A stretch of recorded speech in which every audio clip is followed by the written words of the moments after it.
This is my Canon EOS M50. This camera was actually released in March of 2018. I bought mine 2 years ago in 2020, so I've been using it now for over 2 years. And I think that this review is a well-informed one because obviously I've been using it for a while. First of all, you can see that it's still holding up very nicely cosmetically, even though I've used it quite extensively. I'm going to go through the specifications really quickly and why I think that this is a viable option for today. And also I'm going to show you some video stills and some photos that I've taken with this camera.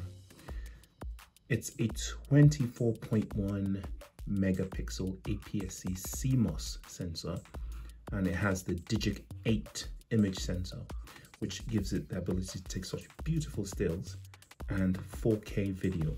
Now, the 4K video that it takes is actually cropped, but if you have a nice lens that is wide, then it's perfect anyway.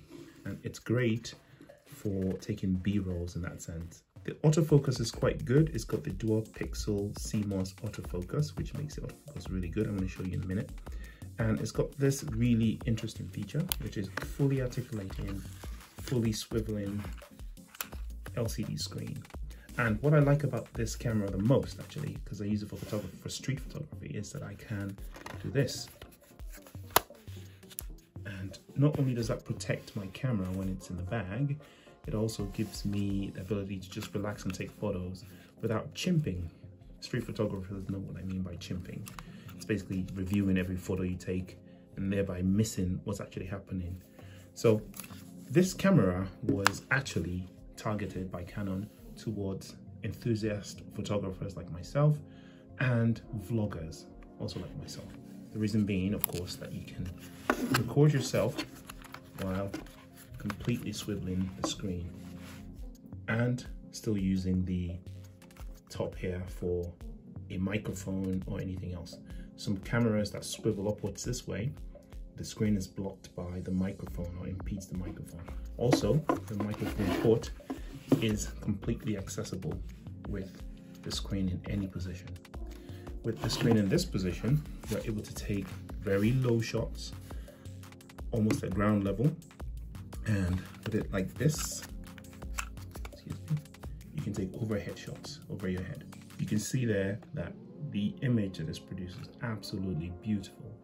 Another thing is, even when the screen is in this mode, when it's on, when you bring your eye to take a picture, it turns that screen off. And as you can see there, the viewfinder is illuminated. So you can actually see the image in the viewfinder, which is great. And when you take that off, it transfers back to this. It's very, very functional.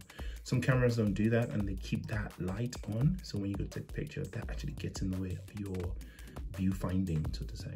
And as you can see, you can focus really, really close. That is super close. So that's the minimum distance. That's a nice macro almost image.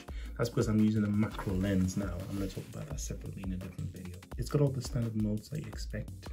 TV mode is the shutter speed priority. AV mode is the aperture priority, which is my favorite. Manual mode, I use that for video if I need to get the exposure perfectly. Otherwise, I'm taking casual video, I just use the video mode, which is in itself really, really good. It's got all these other modes that I never use, but I'm sure there are people out there who like them.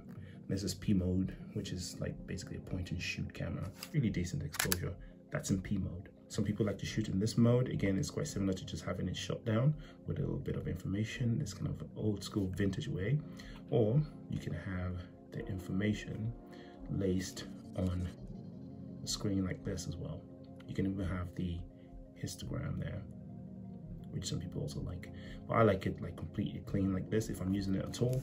Otherwise, I have it completely shut. As you can see, the image is transferred to the viewfinder. The viewfinder itself is nice and large and bright, and you can take some wonderful, wonderful shots with this.